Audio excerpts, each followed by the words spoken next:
All right. Welcome back, everyone, to another episode of How I Met Your Mortgage. As always, I'm your host, Adam Smith, with Just the Tips Coaching. And with me, pretty much as always, is our marketing director, one of our other coaches, all around superhuman and still newlywed, Jen Waybor Hart. How are you, Jen? I'm good. Cold, but good. Yes. How are you? Yeah, I am not cold. Well, And we look can at you. certainly get into that. Yeah, it's a little different, about a 70-degree swing from what's going on there to what's going on here the last few days. So, polar vortex, suck it. That's just awful. But let's get on with the show. Certainly, we've got a cool guest with you guys, somebody that we've had on the show quite a few times just because we dig having him. And of course, he's got a really decent following, Jen. I don't know if you were paying any attention to the content that you had put out about this particular episode, but there were a lot of comments and likes and all across different social media platforms. I would say that we've got a fan favorite on the show today. So welcome back, Greg Luchak. What's up, man? Very kind. Thanks so much. Jen, congratulations. I think last time I was on the show, you were just about to tie the knot. So congrats. And thank you. My favorite appearances because we don't have to talk about brokerage or anything like that. We could talk about growing our businesses, which is my favorite. We could talk about being newlyweds. Or that. Or that. All right. Not really the usual subject matter for How I Met Your Mortgage, but we can go where the flow brings us. How about that? Absolutely. And for those of you watching live or in syndication or listening to the podcast, you can go back and check out previous episodes, and certainly those where we've had Greg on the show, because Greg is, I don't want to say in a unique position, although not as common as what goes on with a lot of real estate agents across the country.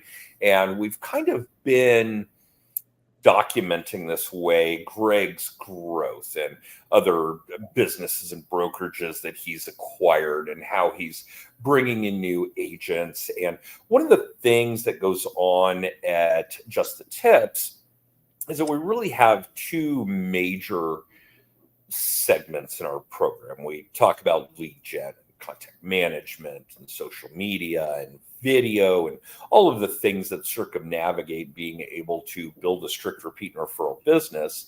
But when our clients are well into our program, we make a pretty significant shift after that into hopefully helping them build a business that they can walk away from while it still pays them. We work a lot on team structure and personality profiles and where to find people and how to focus on your company's culture, these kinds of things. And that's really kind of the shift we've watched you make over the years that we've been doing this, and certainly over the episodes that we've had you on the show.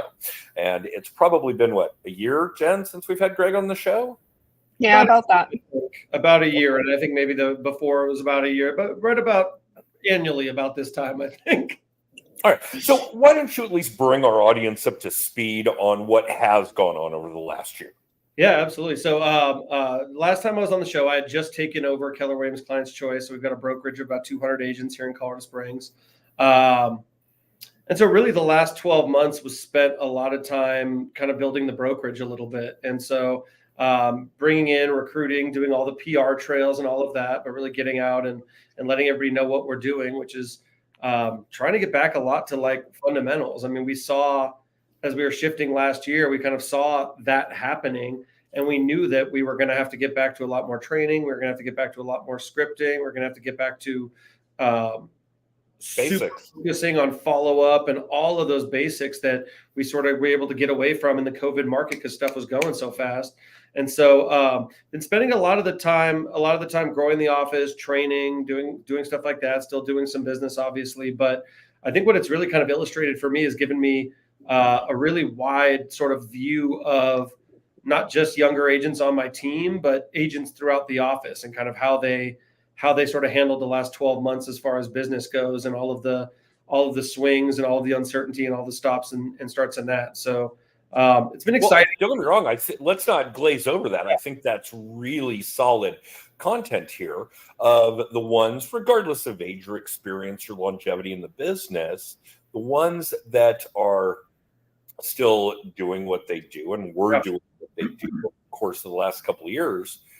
I'm assuming these are people who never really steered away from those basics, that they knew what they did. It's challenging, right? I mean, I think the 12 months previous, I think the goal was like hungry hippos, and how can you make a more effective flogger to grab as many of those marbles as possible? Because there was so much business coming through, and really the skill set was in like, how do you take such a big funnel and spit out as much business as consistently as you can? That was kind of what we were doing 1920 through to 22, right?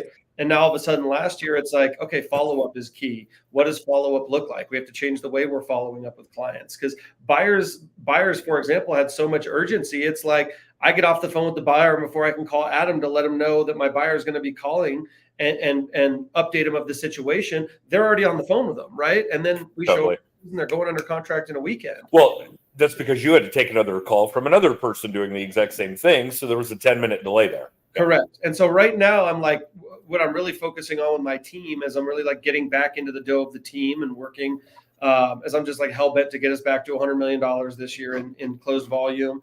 We did that the 2 previous years. Last year, we slipped from that a little bit.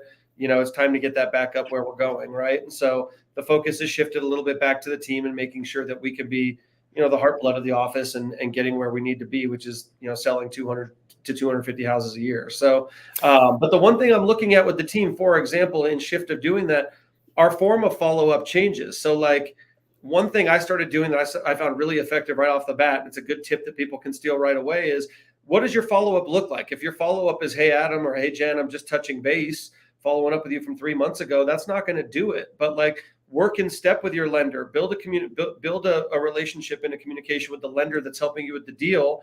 And instead of that, send Jen an email every single month. It's like, hey, Jen, I know you've been looking. I know your budget's 500,000. You know, worked with Adam right now. Estimated payment for that 500,000 asterisk is going to be 4,100 a month. I know you want to have that closer to 3,500. We're not quite there yet, but I also sent you my 5 favorite houses at 500,000 just to give you a feel of the market and what it's doing, right?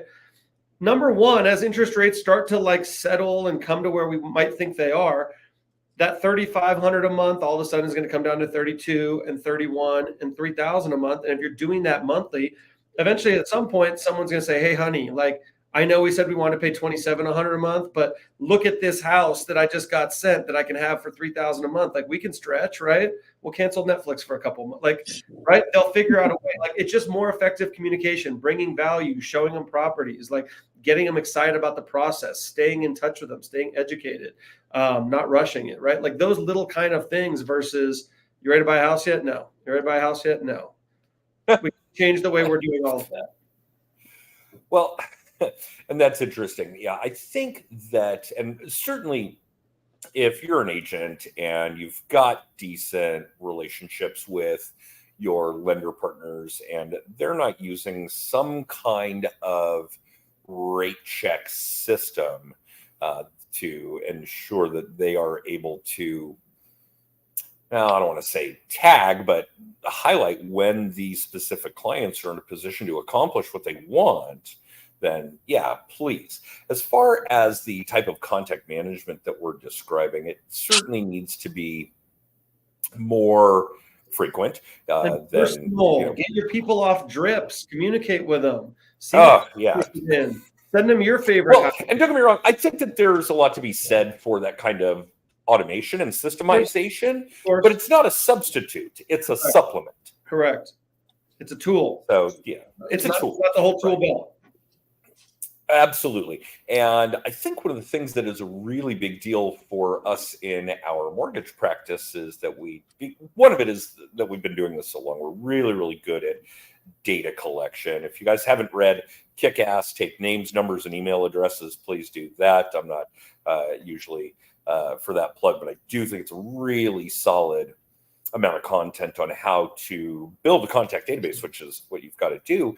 And having done that for a quarter of a century, I think we have something like 15 or 16,000 people in our contact database, and depending on who they are, we touch them 30 to 70 times a year. Some of it social media, some of it email, some of it, pick up the phone and have real conversations with people. Absolutely. There's, think about where we were, right? I think like even 6 months ago, I think what a good contact looked like changed dramatically. Meaning I was telling my team, if I call and a buyer is ready to buy a house eventually, and they're going to buy a house in 6 months or 6 years, but we need to sell houses anytime within then, and somebody's interested in buying a house, and I'm sending them that same $500,000 house, and I'm telling them where interest rates were, the payment's going to be $4,800 a month. If they've got $2,800 a month in their mind, it's just way out of range, right? But if we're staying on, now it's $3,500 a month, now it's $3,300 a month. The perception is changing rapidly. And 6 months ago, they weren't going to buy that house at $4,500 a month. So to me, it's like, man, if I can have a 20-minute conversation with somebody and I can get really in tune with what their family structure looks like, what they do for work, when their kids are potentially going to college or when their family might be growing, if I can have that client coming to client events and talking with us and being involved in the process and allowing us to educate them on the market, to me, that is a great contact, even if they're not ready to get in the car and start shopping houses today. And that was absolutely different than when it was in 22 and 21 and 20. Oh, for sure. No question. It's what Greg is describing for you guys watching or listening is what we refer to as drill down data. And Jen, I think we have 50 questions in the drill down sheet that we have all our coaching clients work on. And the content is similar to what Greg is describing here. Family, interests, lifestyle, education, on and on. And if you can answer those questions, the odds are good that you do have a real relationship with that person. And of course, that's somebody that's probably client for life type of status. So you can also use that information to shape a client avatar, as it were. And we talked about that a lot at the event Jen and I did on Friday. And we certainly talk about it at our two big conferences a year. We help people use AI to shape that perfect client avatar. And the more data that you have, the better that avatar is going to be. So, and of course, if you guys have a perfect client avatar, that's going to help you position yourself with how you want to do your contact management, your marketing, your lead gen, your all of it, I guess. So it's definitely kind of a big deal. There's a really cool tie-in with the drill down data that we use in relation to that perfect client avatar. And not only is it going to help you keep in tune with your clients and when they're ready to move and when they're ready to sell, when they're ready to buy, so on and so forth, but even better than that, it's going to help with that advocacy piece. It's really going to help you figure out who those perfect referral partner relationships are going to be as well.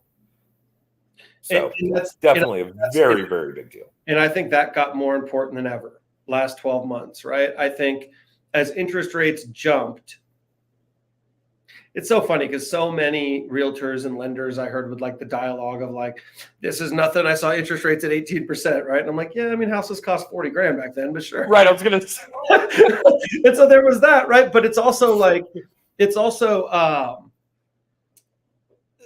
your sphere wasn't turning over the way it was. And so I think we need to continue to start to continue to hammer home to our sphere that we are there for accepting referrals, right? When they're locked in at 3% and then you want them to buy at 8%, that's a really difficult jump. Nobody's downsizing because you're not going to pay double to get less house. And so everyone's sort of froze in their houses for 12 months. And so people that you'd be selling to would be leaving town or coming to town. So nurturing your database, not just with hey, remember the great service I gave you the last time when we worked together, but hey, we're open for referrals. We can educate and nurture and help your friends and your family. Send us your people. And teaching them and staying in front of them in that capacity was so much more important in the last 12 months, I think, just because our sphere were buying and selling, closing in the morning, closing in the afternoon, the way that they were previously. Yeah. I think the education piece is important all the time. Mhm. There's no question. Did it shift into more of real estate consulting in the last few years? I love that. Absolutely. You had to make sure that all of your clients knew where they were, what the market was doing. Well, and I think a really good example of this, particularly in Colorado, is that we did the tax assessments last spring. Yeah, big job. Getting close to a year ago now. Huge issue for the consumer, for the homeowner. Major opportunity for real estate mortgage people to be educating and informing. Coupled with insurance rates jumping quite a bit during that same time. Yep. Yeah, it was a very big deal. It was very dramatic for the homeowning consumer, Mhm. and a ridiculous opportunity for the real estate mortgage insurance professional if they took advantage. But yeah, I think that was a really solid opportunity in a really strange time in the market to be doing exactly what we're describing. I think that was really, really valuable. Absolutely. Absolutely. All right, so back to the lecture at hand. Yeah. And again, for those of you watching or listening, we're just going to ebb and flow. Of the agents on your team, Greg, the ones that had some decent success over the course of the pandemic or in the latter part of the pandemic and still are today, what are they doing? What are they doing versus the agents that aren't? Yeah. It's funny. So right before we came on this, we talked about it, and I was excited about coming on for that very reason. I mean, it's year start of the year, and so we've just had our year end kind of like retreat and game planning and really figuring out how as a team we're going to attack the 2024 market.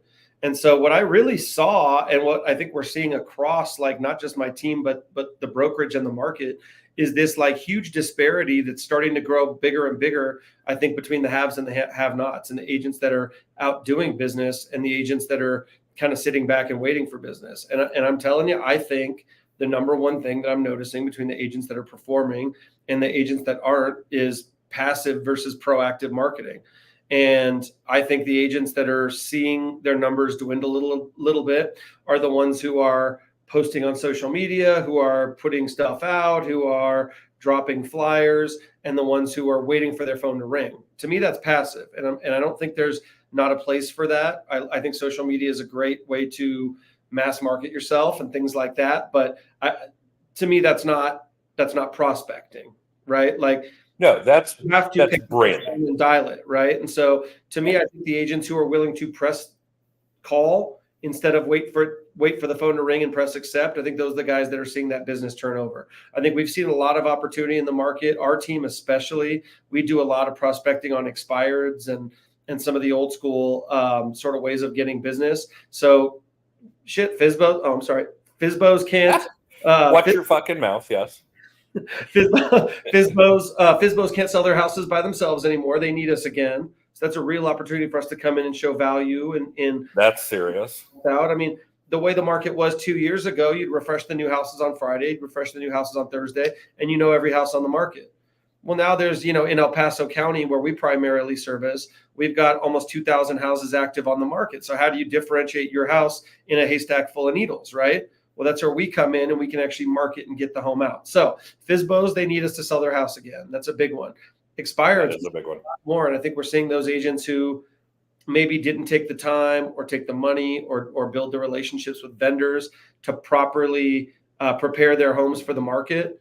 You can come in and you can take those homes over, get them priced correctly, get the condition where it needs to be, and get the marketing correctly, and you can get those homes sold. So we've seen some good success as far as that goes, and we really feel like we're seeing a lot of momentum rolling into the new year. So really long-winded way to answer your question. The difference I see between the agents that are still crushing it, they're active, they're proactive, they're calling their sphere, they're picking up leads, they're adding contacts to their database on a weekly basis, they're sticking to a regimen. And the agents who are slow right now, I think, are kind of doing things and they're hoping the phone rings. I think it's really tough to make the phone ring right now. It's certainly more difficult, no question about it. And even when it isn't, pick up the phone, folks. There's money at the other end of that line. I promise you. And get good at answering your phone. especially Oh, that's a big one. that's a buyer in your city. Yeah, no question. And some of the people in both spaces, real estate and mortgages, that Jen and I have seen have great success over the years, certainly push that button. Let's, make sure that we're available, that we do answer our calls, that we return all our calls. Good Lord, please return all your phone calls.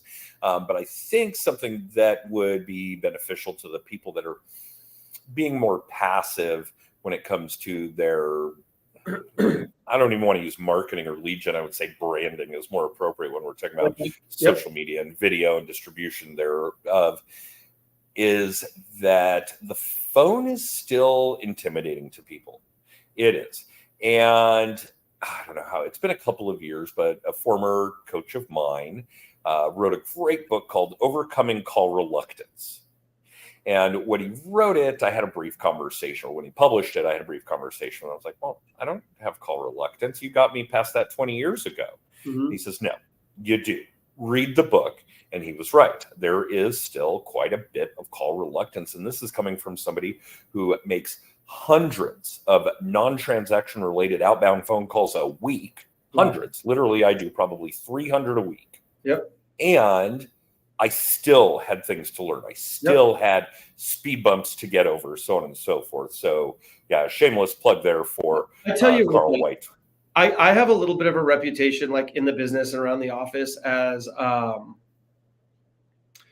trying to think of the right word, like a old school ship captain, like row, call, right? But the bottom line is, to your point, like we'll still do call nights on Wednesdays, and I still sort of have to all right, let's do this. Let me get my game face on. Let's do this, to pick up the phone and call expireds, because I want to do it with my team, right? And so Wednesdays at the Keller Williams Clients Choice office in Colorado Springs on Kelly Johnson, 2 to 5 Wednesdays. Anybody's welcome. Come on by and make calls with us. Okay. Shameless plug number 2. But point is, I'm also very, very focused this year. Let's get our mindset away from the cold calling part that's really difficult and start getting it wrapped around the follow-up. The bottom line is, when you start making outbound calls to strangers, if you don't have a sphere, if you don't have leads to call, if you don't have people, if you're starting from zero, yeah, you're going to have to talk to strangers. Even when you're calling expireds and strangers, a lot of time it's in the follow-up, and you're setting the appointment on the 5th, 6th, 7th communication with that potential client. And so after a little while, you're not really calling strangers anymore. You're calling expired potentially that he may be wanting to list his house in September or something like that, because they put a tent in place. And the conversation is like, hey, Adam, just wanted to catch up with you. I'm sending you the monthly. I want to send you over the 3 houses in your neighborhood that just closed. Obviously you mentioned the tenants were going to be out in September. And that might be a time that you were thinking a little more about selling. But in the meantime, I want to keep your finger on the pulse of the market as mine is. So I sent you over those properties that have sold in your neighborhood recently. Let me know if you have any questions. Would love to dialogue with you on any of those questions you may have. To me, that's just a way more effective follow-up. And that phone call isn't as daunting as the initial, hey, Adam, you're a stranger, you're an expired. I know you've gotten 100 phone calls, but listen to me, right? So I think we need to start shifting our focus and start looking at it starts to become a lot more follow-up as things go. You got to take your medicine at first, no doubt. But once you start those relationships, it becomes easier. Well, and you nailed it right there. It is actually continued relationship building. And I think one of the things that we never talk about, because it seems so basic, although your commentary on doing this, on making the follow-up, on getting back with that guy who may be interested in selling in September, is that if you've done the things that you need to do in the building a contact database, building an audience, you guys all need to do that.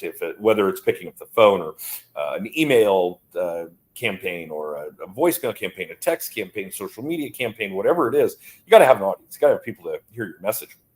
I think the piece of it that a lot of people may be missing, which is part of this, and we never talk about it because it seems so basic, is taking good notes.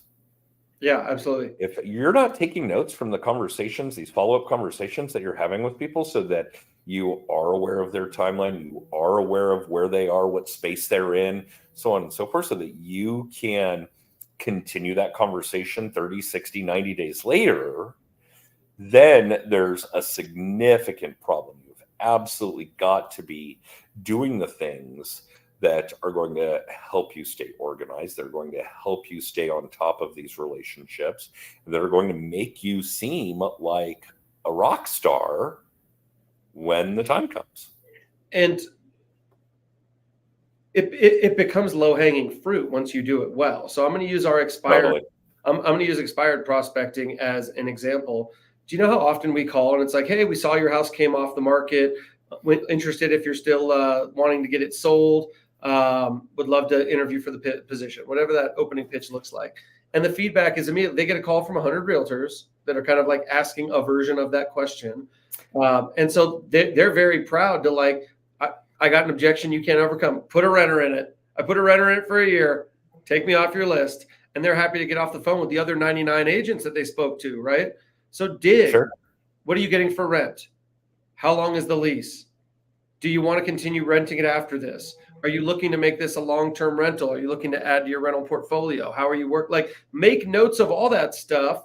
So as you follow up over the next 12 months, whenever that tenant gets out or in 2 years or whatever, they decide to turn it from a rental back into a sale, they're thinking of you, you're communicating with them. But in the meantime, you're exactly right. You're going to need to remind them of the conversation that you had 30, 60, 90, 12 months ago. Oh, you're not kidding. You really are getting back to basics. And some of this stuff is so basic that Jen and I never even discuss it with people anymore, even though we clearly should. So what Greg is describing there for all of you watching or listening is ask leading questions. People will tell you they love to talk about themselves. They love to talk about their stuff, their house, their investment property, whatever the case may be. But you have to ask the questions.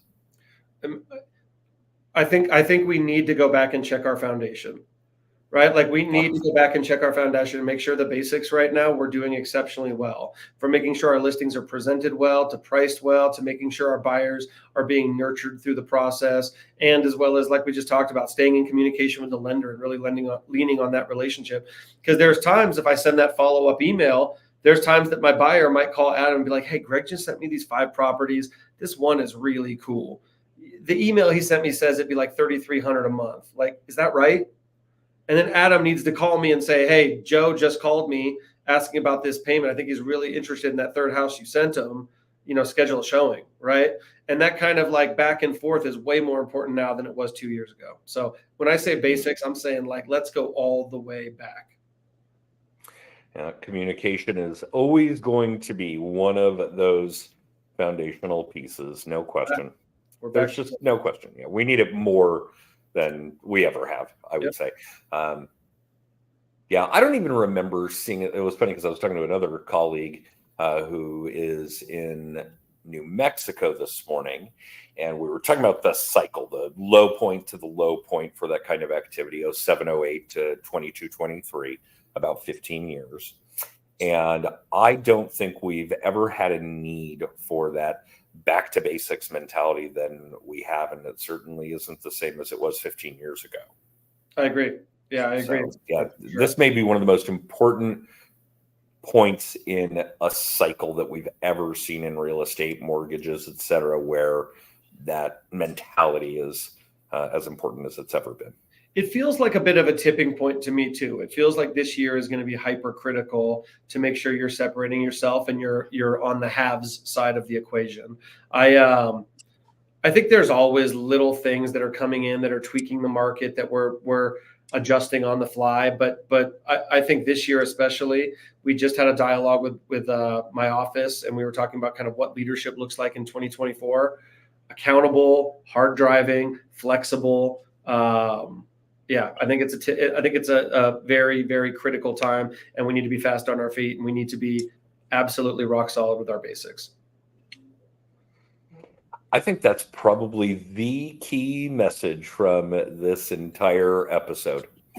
Let's get back to the basics, and what all of you think are actually the basics may not even be basic enough. Yeah, no, absolutely. Really take a good look at what you think your basics are and what they really should be, and where that foundation lies, where it's built, how you built it, because you may need to go back and reinforce. Absolutely. Great. Two benefits. Great stuff, picking up the phone and dialing it real quick. There's 2 benefits. Number 1, you might get a client. Number 2, it's going to make you better at your sales pitch, which is going to help you. Thank you. Good stuff. All right, Greg, we know it's near impossible to carve out this kind of time on a Monday morning to do this with us. For those of you watching, for those of you paying attention live, we do this in what would be mornings in the actually, I guess in every time zone other than the one I'm in. I'm the only one that's in an afternoon window here.